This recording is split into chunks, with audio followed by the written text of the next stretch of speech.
Bismillahirrahmanirrahim. Assalamualaikum warahmatullahi wabarakatuh. We are from Group 3 of Law of Taxation courses, and we would like to deliver to you all about our presentation with the title of The New Provisions on Income Tax or PPH in the Law Number 7 of 2021 on Harmonization of Tax Legislation. This group consists of 4 members. There are Anissa Rifki, Fawaz Muhammad Ihsan, Fabian Akbar, and also Nia Prilia. And for the first speaker, I would like to invite Anissa Rizky to deliver her presentation to you all. So Anissa, time is yours. Okay, thank you, Fawaz. The bill on the harmonization of tax legislation, which was ratified at the plenary meeting of the House of Representatives Thursday, 7 October 2021, was finally signed by the President Joko Widodo. Officially, the government has promulgated the HPP law on October 29, 2021, with the official name being Law Number 7 of 2021 concerning harmonizations of tax legislations. Law Number 7 of 2021 contains 9 chapters with 18 articles with a total number of pages reaching 120 pages, including an explanation of the HPP law. A number of new rules on taxation, starting with income tax, tax amnesty 2, and carbon tax will come into effect in 2022.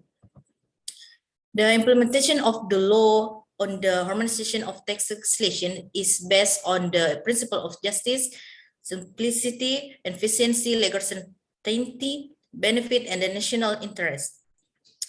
In general, this law aims to increasing sustainable economic growth and supporting accelerated economic recovery, optimizing state revenues to finance national development independently towards a just, prosperous Indonesian society, realizing a tax system that is more just and with legal certainty, implement administrative reforms, consolidated tax policies, expand the tax base, also improving voluntary compliance of taxpayers.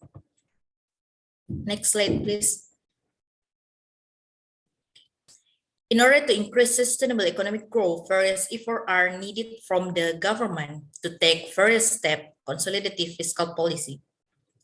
This consolidated fiscal policy can be realized by taking strategic steps that focus on improving the budget deficit and increasing the tax ratio.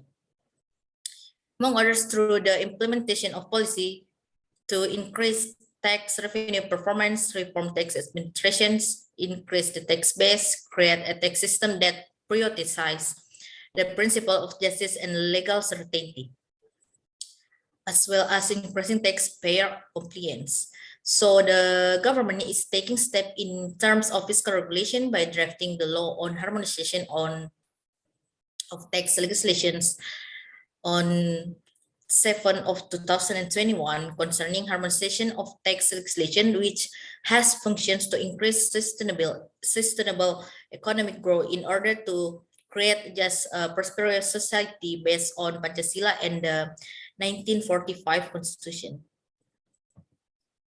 Next slide, please. The principle of law number 7 of 2021.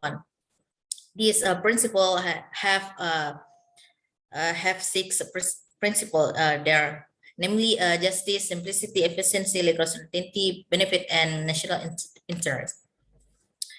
This principle aims to promote sustainable economic growth and also support the acceleration of economic recovery.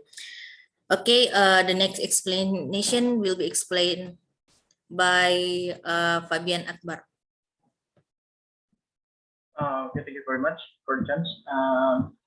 For this slide, I will explain about the changes to the regulations for individual taxpayer. So the DPR has ratified the law on harmonization of tax regulation on October 2021. With the changing of the year, some of the rules in the law number 7 of 2021 will officially come into effect. One of them is income tax.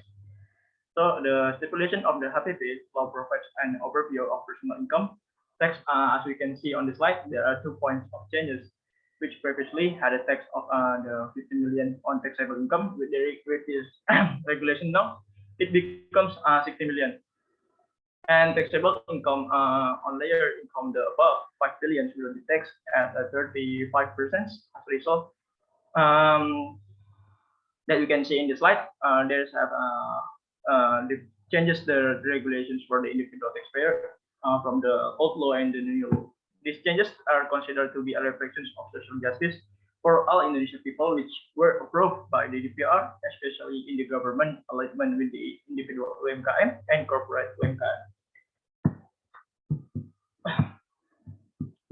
So for the calculations of personal income, tax is applied to income whose amount exceeds the limits of the non-taxable income in the HPP law. In the amount of the PTKP per year does not change. One for the individual taxpayer got the 54 millions, and to the addition for married taxpayer got the 4.5 millions. Three, the addition for the wife was income is combined 45 millions, and addition for the each dependent got the 4.5 millions maximum for the three people. So in the income tax natura, for this point, it is point that explain that income tax on natura, so employee benefits can be paid for by the employer and earn income for the employer. In this natura provisions, the imposition of the taxes on natura is subject of the HPP law, meaning that so far for natura facilities provided by the employers in this case are included as tax object, whereas in the PPH law they are not included in the tax object. For further details that you can see in the slide, there is several regulations about the natura.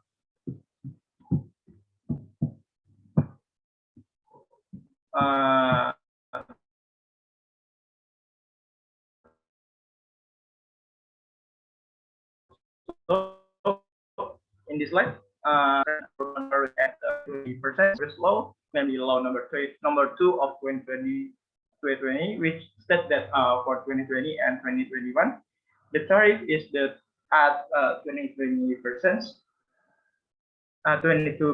and in the 2022, the rate is 20%. But unlike the HPP law, for the 2022, HPP set the rate at 22% for the 2022, and beyond, if you look at the comparisons of the average corporate income tax rate, the 22% figure in relative the same number of as the other countries. So the next slide will be delivered by our sister Novelia.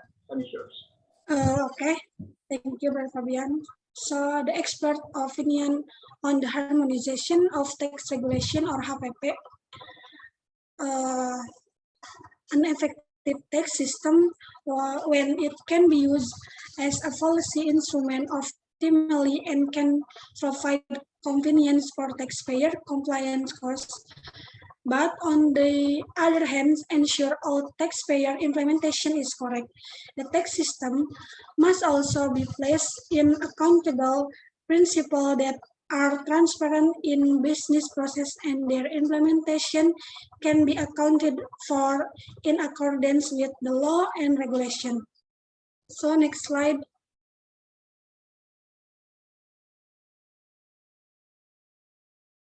Okay.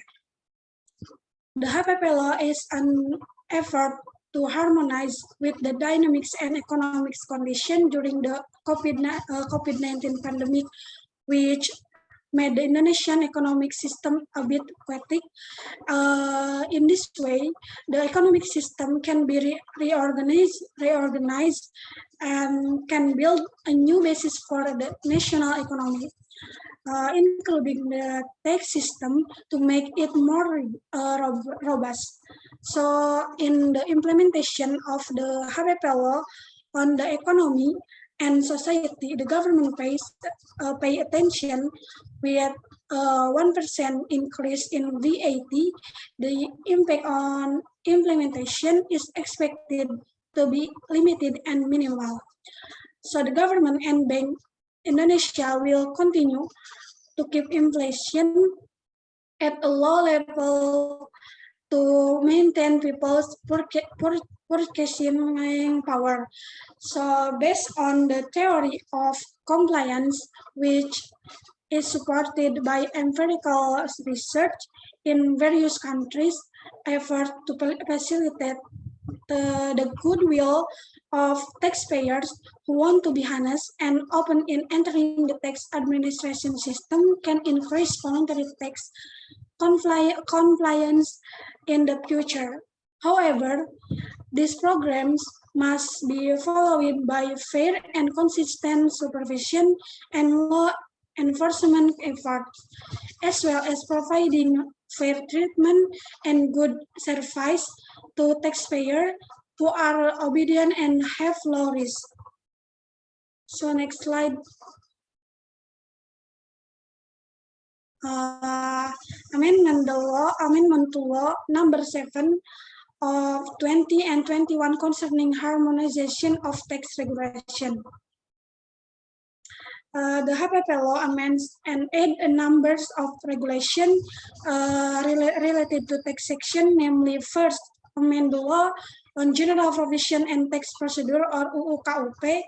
It is regulated in chapter 2 of the general provision and tax procedure of the HPP law. So amend a number of provision in law number 6 of 1980s concerning 83 concerning general provision and tax procedure or KUP, which have been amended several times, most recently by law number 16 of 20 and 19 concerning stipulation of government regulation in lieu of law number 5 of 20 and 8 concerning the Fourth Amendment to Law number 6 of 1983 concerning KUP. So one of the initiatives that appear in this section is to make the population identification number, or we can say NIC, and as well as the taxpayer identification number or NPWP. So the second, amend the income tax law or PPH law. It is regulated in chapter 3 of the income tax law of the HPP law. So amend a number of provision in law number 7 of 1983 concerning income tax, which has been amended several times, most recently by law number 36 of 20 and 8 concerning the Fourth Amendment to Law number 7 of 1983 concerning income tax. So the third, amend the law on value-added tax on goods and services and sales tax on luxury goods or VAT and PPNBM law. It is regulated in chapter 4 of the value-added tax of the HPP law. So per the fourth, regulate the voluntary disclosures programs or PPS for taxpayer. It is regulated in chapter 5 of the taxpayer voluntary disclosures program or PPS.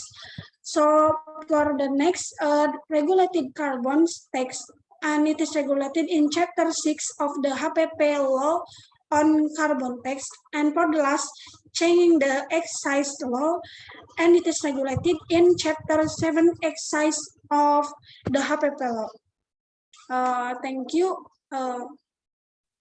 Okay. I will to Pawas. Yeah.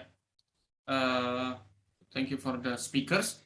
And we hope that our presentation can encourage you to study more about law, especially in harmonization of law in the current legislation. Thank you for your attention. Wassalamualaikum warahmatullahi wabarakatuh.